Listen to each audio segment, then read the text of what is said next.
Oi, meu querido, você que está ao vivo comigo, beijo no seu coração, gratidão sempre. Vamos mais direto no assunto porque tem muita coisa para gente falar. Eduardo Bolsonaro, tá aqui Eduardo Bolsonaro. Eduardo Bolsonaro está sendo já investigado. Foi revelado pela UOL e pelo Centro Latino-Americano de Investigação Jornalística. Eduardo Bolsonaro abriu uma empresa no Texas, junto com pessoas ali para disseminação de fake news no país, aqui no Brasil. Tendo como um dos sócios esse aqui.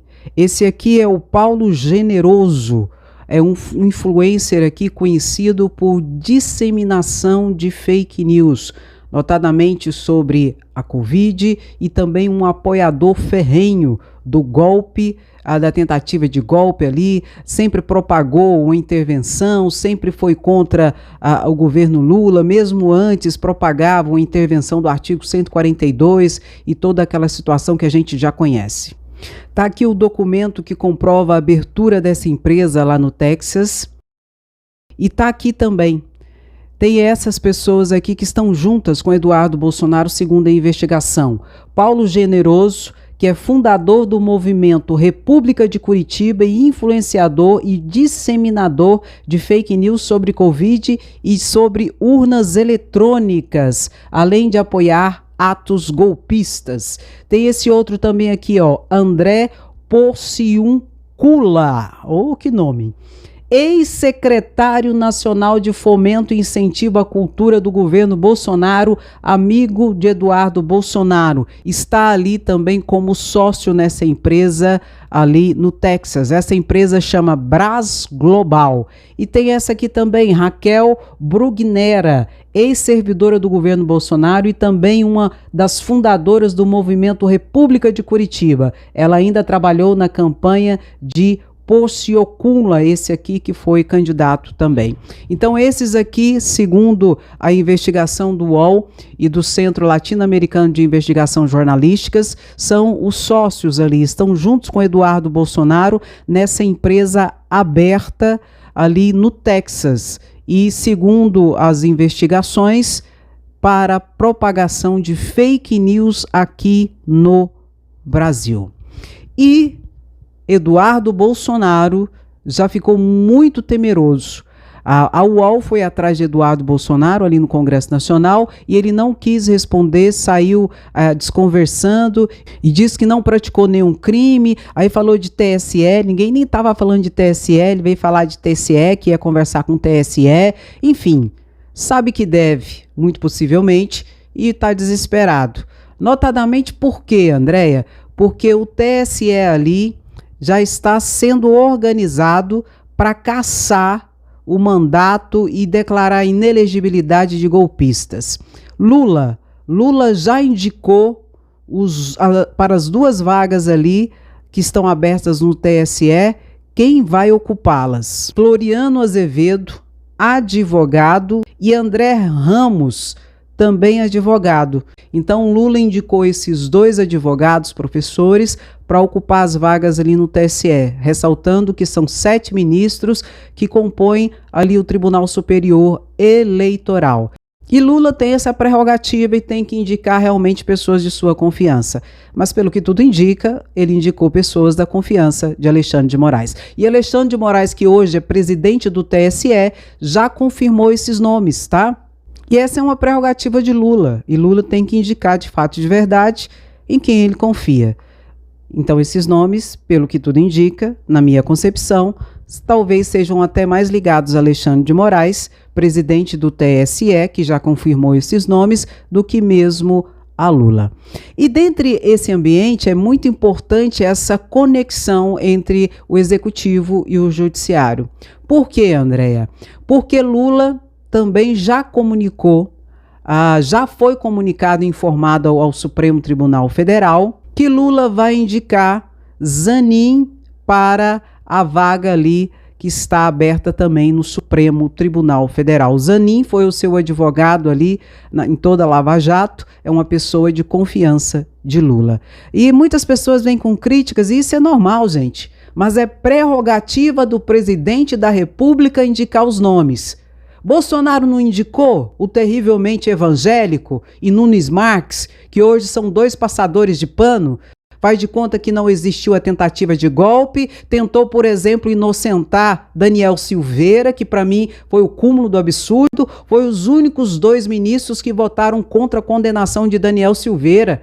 E Daniel Silveira é público e notório, fazia vídeos com ameaças graves a autoridades, às pessoas, truculento. Então, Bolsonaro indicou quem ele quis. E Lula também tem essa prerrogativa dada pela Constituição Federal de indicar pessoas de sua confiança.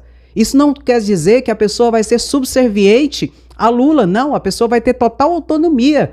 Mas vão ser pessoas que têm um viés ideológico minimamente semelhante. E isso é natural. E tem que ser assim mesmo. Então, Lula já indicou os 2 nomes para o TSE, o Tribunal Superior Eleitoral, de pessoas ligadas a Lula. Para mim, são mais pessoas ligadas a Alexandre de Moraes. E, em contrapartida, talvez, Lula já indicou o seu advogado Zanin para o Supremo Tribunal Federal. Aliás, indicou não, já informou que vai indicar o Zanin para o Supremo Tribunal Federal. E que se prepare, viu? Se prepare os golpistas, os deputados e senadores golpistas, se preparem. Antes, dá uma paradinha, curte a live, eu não pedi, curte a live e já compartilha, que é muito importante, tá bom? Então, todas as cortes já estão sendo ali conformadas com a nova cara desse novo governo. E isso é muito importante, especialmente para declaração de inelegibilidade e cassação de mandato de deputados e senadores golpistas, que estão ali hoje no Congresso Nacional travestidos de ovelhas, mas na verdade são lobos ferozes, violentos e que se levantaram de fato e de verdade contra a democracia. E dentro desse ambiente, André, lembra do André, meu querido, minha querida? Esse aqui, ó, o André Fernandes, autor da CPMI do golpe do dia 8 de janeiro. Olha só que coincidência, não é verdade? Ontem foi instalada a CPMI, cuja autoria é desse deputado André Fernandes, bolsonarista, e que ontem a Polícia Federal concluiu um inquérito de investigação, tendo como investigado esse aqui, o autor da CPMI, André Fernandes.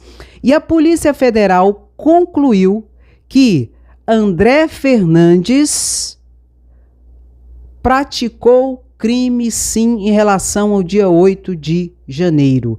Praticou o crime de incitar ao atentado violento à abolição do Estado Democrático de Direito para impedir o exercício dos poderes constitucionais. Então, a Polícia Federal concluiu essa investigação e colocou isso aqui. No dia 8 de janeiro, no dia da tentativa de golpe, André Fernandes postou uma foto da depredação no Supremo Tribunal Federal, colocando essa porta aqui, não dá para você ver, mas está escrito Alexandre de Moraes, ministro Alexandre de Moraes. Postou essa foto e colocou assim, com o ar de deboche. Quem ri será preso. Quem ri da depredação, notadamente do gabinete do ministro Alexandre de Moraes, ali no Supremo Tribunal Federal, que foi o poder mais violentado, mais depredado, quem ri vai ser preso, com o nome de Alexandre de Moraes. Só que tem um porém. 2 dias antes disso aqui, do dia 8 de janeiro, André Fernandes postou um vídeo convocando os extremistas, os seus seguidores, a marcharem para uma manifestação ali em Brasília no dia 8 de janeiro, com um ar golpista, com um ar sempre colocando o pleito eleitoral, as urnas, como não seguras, ressaltando que ele foi eleito pelas urnas não seguras que ele propagava. Só que as urnas só não eram seguras quando fosse digitar lá para presidente da República. Então, ele passou a ser investigado e o Supremo Tribunal Federal agora vai tomar as medidas cabíveis. Notadamente, o Ministério Público Federal, o Procurador-Geral da República, ressaltando uma coisa aqui, que quem pediu essa investigação em relação a André Fernandes, meu querido, minha querida, foi a Procuradoria-Geral da República.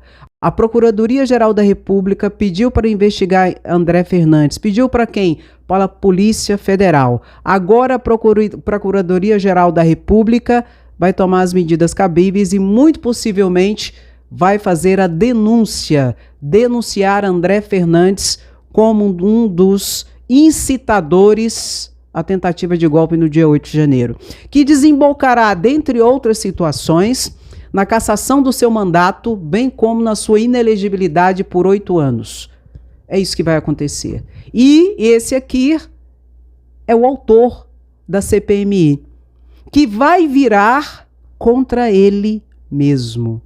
Ele é autor da CPMI do golpe e essa CPMI vai virar contra ele mesmo. E vou dizer para você, esse processo judicial aqui, que deve ocorrer no Supremo Tribunal Federal com a denúncia do Procurador-Geral da República, esse processo no Supremo Tribunal Federal é demorado. Então essa CPMI terá uma grande oportunidade de já acionar o Conselho de Ética e fazer o processo administrativo que dentro de um mês esse sujeito aqui poderá ser cassado o seu mandato. Esse é o meu desejo e eu comentaria isso. Vamos caçar André Fernandes, incitador do golpe.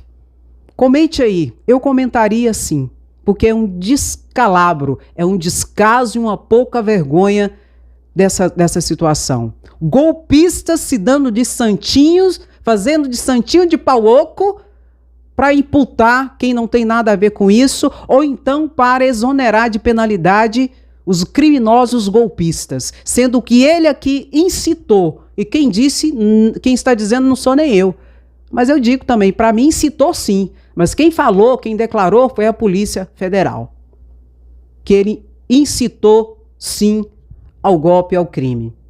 E antes de tudo isso que eu já mostrei para vocês, existem várias postagens dele colocando em xeque o pleito eleitoral, colocando em xeque o TSE, colocando em xeque o Alexandre de Moraes, colocando em xeque a probidade das urnas, sendo que, reitero, ele foi eleito por esse mesmo sistema eleitoral.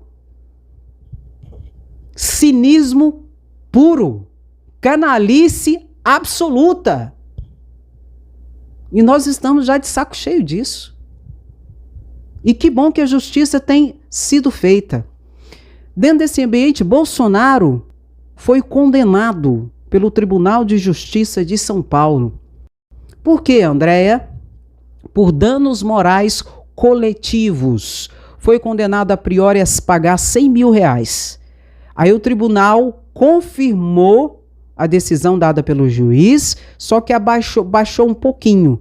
Agora ele vai ter que pagar R$50 mil por danos morais coletivos pelos arroubos, pelas ameaças, pelas agressões que ele reverberava, que ele vomitava em relação aos jornalistas nesse país. E quem entrou com essa ação foi o Sindicato dos Profissionais em Jornalismo de São Paulo. E teve agora a decisão confirmada pelo Tribunal de Justiça de São Paulo. Então esse aqui que agora está se fazendo de santinho também, vai ter que responder e já está respondendo, meu querido. A justiça já está começando a ser feita. Graças a Deus, não é? Demora, mas tem que agir, gente. Vamos agir. E outra decisão muito importante que foi dada pela Justiça. O Supremo Tribunal Federal concluiu basicamente o processo e condenou esse aqui, Fernando Collor de Mello, você lembra? Que apropriou junto com a Zélia ali da sua poupança? Pois é, causou um calote tremendo no país e agora veio a justiça. Fernando Collor de Mello foi condenado por corrupção e por lavagem de dinheiro e pode chegar a sua pena a 33 anos de cadeia em regime inicialmente fechado. Isso já está posto a sua condenação. O que ficou para ser visto na próxima sessão do Supremo Tribunal Federal é quantos anos de cadeia ele vai pegar. O relator Edson Fachin colocou que tem que ser 33 anos de cadeia. Agora será decidido ali a dosimetria da pena com todos os outros ministros do Supremo Tribunal Federal. Vai ficar, na minha concepção, entre 30 e 33 anos de condenação aqui de Fernando Collor de Mello. Uma importantíssima decisão que traz uma resposta social muito importante para todos nós, não é? Que corrupto tem que ir para a cadeia mesmo, tem que pagar pelos seus crimes. Além disso, ele vai ter que pagar também uma indenização por danos coletivos ali, na monta de quase 20 milhões de reais. Além disso, olha aqui, o Procurador-Geral da República pediu para a Polícia Federal abrir inquérito para apurar a fala do senador Magno Malta. Naquela fala escrota dele, de falar que quem acionou os defensores dos macacos, no caso de racismo do jogador Vinícius Júnior. Então, o Procurador-Geral da República pediu para abrir inquérito e a Polícia Federal investigar se aquela fala, se toda aquela situação não é de fato de verdade mais um ato de racismo contra os negros. Então, Magno Malta já entrou aí na zona do perigo e de investigação da Polícia Federal. Esse povo é uma vergonha. Bolsonarista, como a gente tem falado aqui, eles são sinônimo de burrice e de vergonha. A Justiça Federal condenou um coletivo de médicos, um grupo de médicos que defendia a cloroquina, que defendia a ivermectina, que defendia o tratamento precoce da Covid-19, sem ter qualquer estudo, sem ter qualquer amparo das agências competentes, como aqui no Brasil, da Anvisa, para isso, condenou um grupo de médicos a pagar indenização por danos morais à saúde coletivos, na bagatela de 54 milhões de reais. Saúde é uma coisa muito séria. Agora eu quero saber, meu querido, minha querida, quando é que Bolsonaro será responsabilizado? Porque ele nem médico era e fazia propaganda de remédio que curava, que ajudava na Covid-19. Enquanto isso, milhares, centenas de milhares de pessoas morriam. Enquanto isso, ele negava a eficácia e a eficiência da vacina, fazendo um tipo de propaganda e de campanha para que as pessoas não se vacinassem. Quando é que Bolsonaro será responsabilizado? Então, Bolsonaro está a cada dia mais perto da justiça, ou melhor, mais perto de colher aquilo que ele plantou. Porque plantar é uma opção, você planta ou não planta, mas a partir do momento que você plantou, a colheita é obrigatória, meu querido. E o que você plantou, você vai colher. E Bolsonaro plantou ódio, Bolsonaro plantou mentiras, Bolsonaro plantou desinformação, Bolsonaro plantou violência, Bolsonaro plantou o caos no nosso país. A cada semana era uma nova narrativa de mentiras, de fake news, onde ele mentia, no outro dia, na outra semana ele desmentia aquilo que ele tinha mentido, porque ele esquecera da mentira que falara. Então, Bolsonaro está começando a colher o que plantou. E é isso que nós queremos. Deixe o seu comentário e eu comentaria isso. A justiça começa a ser feita e isso me anima um pouco. Mas eu quero saber o seu comentário e quero pedir novamente para você, se você não curtiu essa live, curta para que o YouTube possa indicá-la para mais pessoas. E compartilhe esse vídeo para que as pessoas entendam o que está acontecendo, um pouquinho do que está acontecendo, porque muita coisa está acontecendo e eu tento mantê-los aqui informados de forma mais ampla possível, na medida do possível, sendo redundante. Então compartilhe, que é muito importante. Você que está ao vivo comigo no chat, beijo no seu coração, gratidão sempre. E você que ainda não é inscrito no canal, se inscreva, porque aqui informação é sempre de forma clara, objetiva e sempre com muita seriedade. Um grande abraço, beijo no seu coração, até o próximo vídeo, tchau, tchau.